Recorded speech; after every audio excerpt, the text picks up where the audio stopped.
Good news, children! Due to popular demand, I'm back. Time to bitch! Today's topic is my personal forerunner to my dealings here on the internets. Today, we're going to be complaining about writing. Now, I'm not a published author. I do have experience trying to get published, but entry-level publishing is a very different beast from established authorship. Furthermore, being praised by peers ultimately doesn't mean a whole lot without results to back it up. Only success really earns your laurels, of which I have none.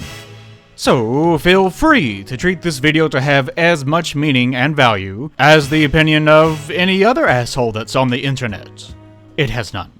All the same, I feel like I have some good writing instincts, and I was always improving by the time I had to stop. Why did I stop?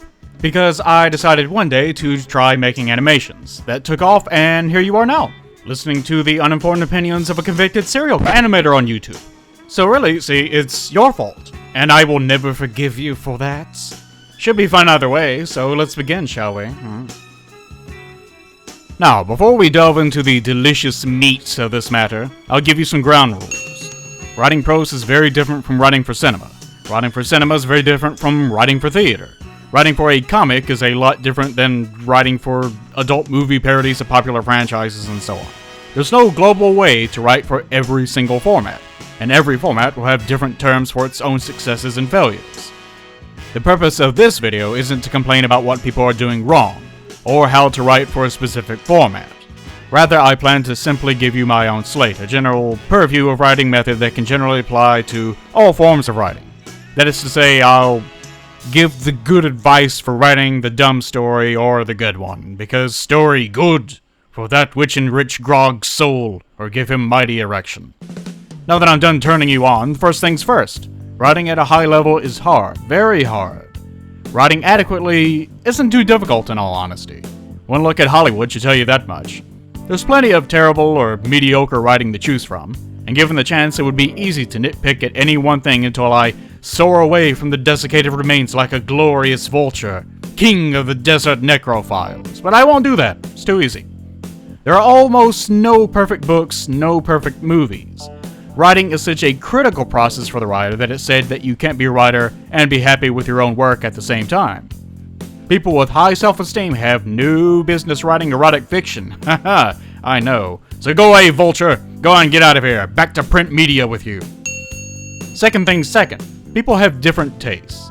Some people only watch comedies. They hate depressing humanistic films and they only want to experience escapism. Other people detest silly things and will only watch things that make them want to kill themselves. For every braid, there's a blood dragon. There are very different experiences and people have vastly differing opinions on each part of the spectrum and how far you have to go to ensure that you don't stray into a narrative uncanny valley. We also can't let the nitpicking vulture near our field of corpses just because one of them is in a genre that we personally don't like.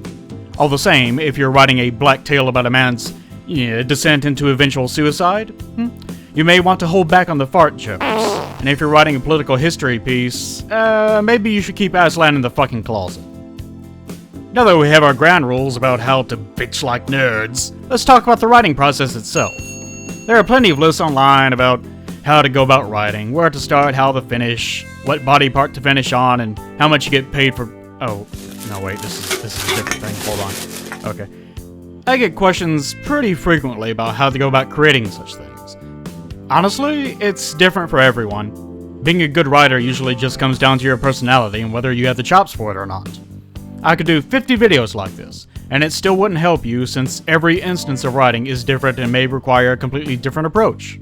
There is no standard for entertainment, only the reality that you must entertain. Now, I need to be super careful about this part, because a lot of you guys, you're still kids. That includes 20-year-olds. I'm 30, so I get to say that. Younger people are less sure of their capabilities and don't have the confidence that an older person does. A good portion of my life was basically ruined by being told that I was stupid and worthless. That's why it took until my late 20s for me to really get started. So listen carefully. I could never be a great mathematician or a great musician.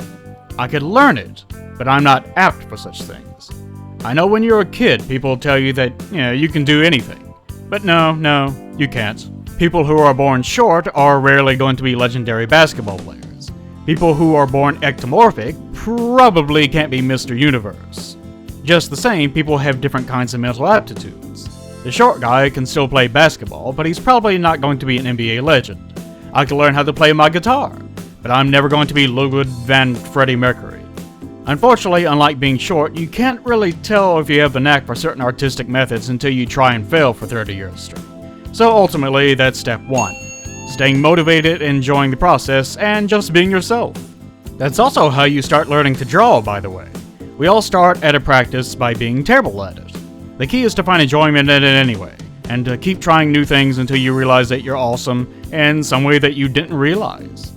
For any of you aspiring anything, musicians, writers, artists, porn stars, Arctic snow dog trainers, do you know why most adults work dead-end rat race jobs? It's because they had something they loved and maybe could have been great at, but they gave up.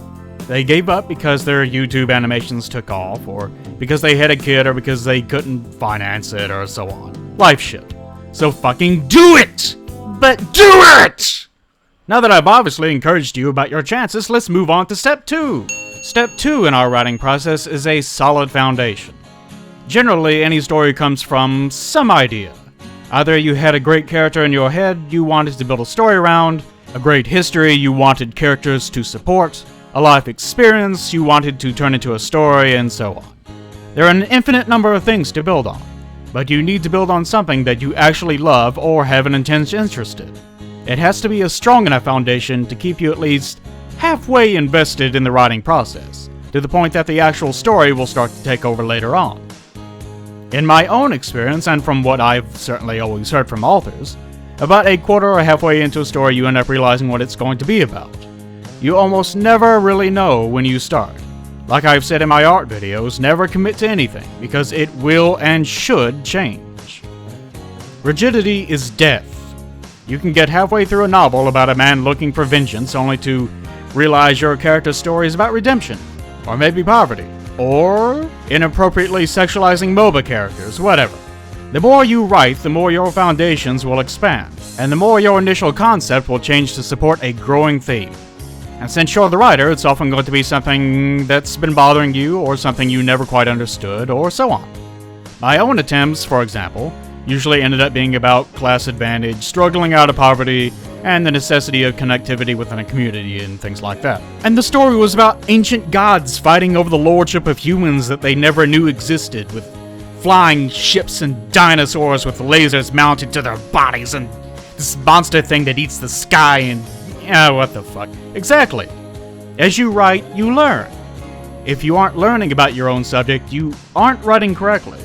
If you're writing to teach, you have a lot to learn.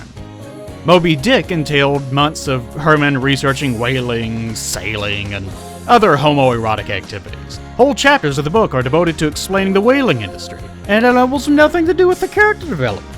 That's like 50% of my American literature class. Who's to doom when the judge himself is dragged to the bar? Fuck if I know. But that's number 2 in the writing process, a good foundation that interests you. Don't be worried that what you started out trying to accomplish ended up being a story about a child that explores Jupiter with the power of his farts. This is normal. Now, this is where our journey into the writing process starts to break down, because at this point you're branching off into fart jokes and, the nature of the human soul, whatever. Who the hell knows? Just be sure to stick with whatever your theme metamorphosizes into. And don't end your sentences in prepositions with which whatever into your theme. Fuck it. Let's say that's number 3. Yeah, sure, whatever. Stick to the theme. Done. Number 3. That's the writing process. Having an idea and then writing about it until you come up with enough content to make a themed story out of it. But that's not enough. It's not enough. It's not enough to have a complete story. Any dickhead can write a novel and then make a YouTube video about writing. It's easy. Now, we need to aim higher. Your story doesn't have the girth yet. She needs to be scared of it. She needs to see it hit the bed and slowly look up with a welling pit of concern in her eyes, her pupils receding into a pool of obfuscating tears. She knows she will not leave the room alive. I can't remember what was I talking? Oh, right. With the ground rules and the process laid down, in the next video we will look on towards the standard formula for writing itself. For those of you wondering, I have to split up the videos like this because Toon Boom can't actually animate this far in. Anyways, see you then!